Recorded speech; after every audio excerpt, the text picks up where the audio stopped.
Port Gibson is a rural area just east of Rochester in New York State. It's a quiet area with many farms that dot the landscape. In the 1840s, there was a farm owned by Hiram Edson that housed some very important meetings and saw some key developments take place. Here, in the quietness of the countryside, let us take a walk down this particular part of Memory Lane.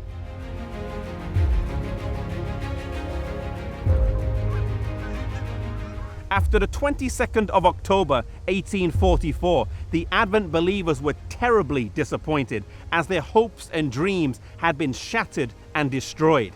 Hiram Edson was no different. He was confused as he believed that his study of the prophecies had been accurate, yet Jesus hadn't come.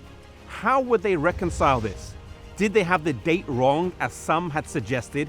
He didn't think so. The dates and calculations had been solid. Did they have the event wrong? Well, they must have, because Jesus hadn't come. But what else could it mean?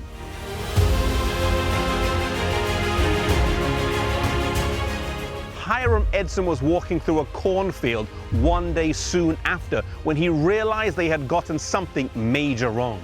They had been so focused on the parable of the 10 virgins in Matthew 25 as it seemed to match the events of 1844 that they had missed Christ's other wedding parable in Luke chapter 12. In Luke, it says that we must wait while we wait for the Lord to return from the wedding. He also realized that in Daniel 7, it says that the Son of Man would come to the Ancient of Days rather than to the earth.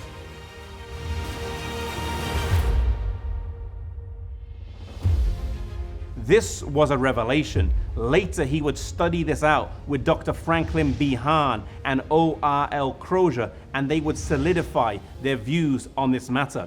They saw that Jesus was not scheduled to come to the earth at the end of the 2300-day prophecy of Daniel 8:14, but rather he transitioned from the holy place to the most holy place in the sanctuary in heaven, beginning the work of the investigative judgment. It was Owen Russell Loomis Crozier who wrote the first issue of The Day Dawn in March of 1845 that explained the reason for the delay in Jesus' return and preserved the historicist framework of Daniel 8 and 9.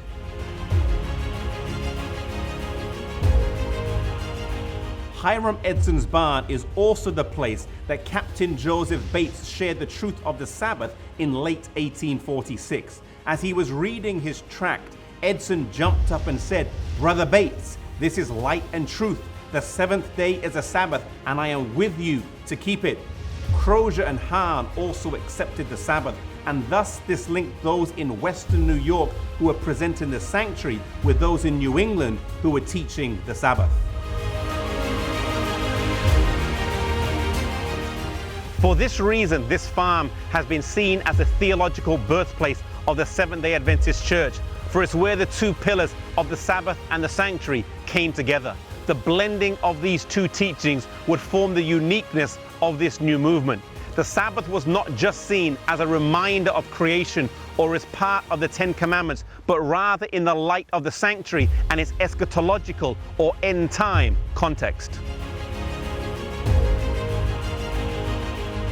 In time, Hiram Edson and the other Advent believers would see that their experience in October 1844 was part of Bible prophecy, and that their very disappointment itself was further proof that God was leading them.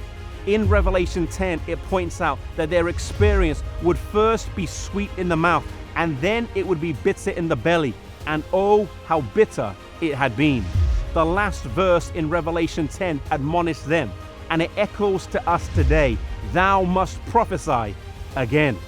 May we take the admonition of the preaching of the unique message of God to heart and go wherever He calls.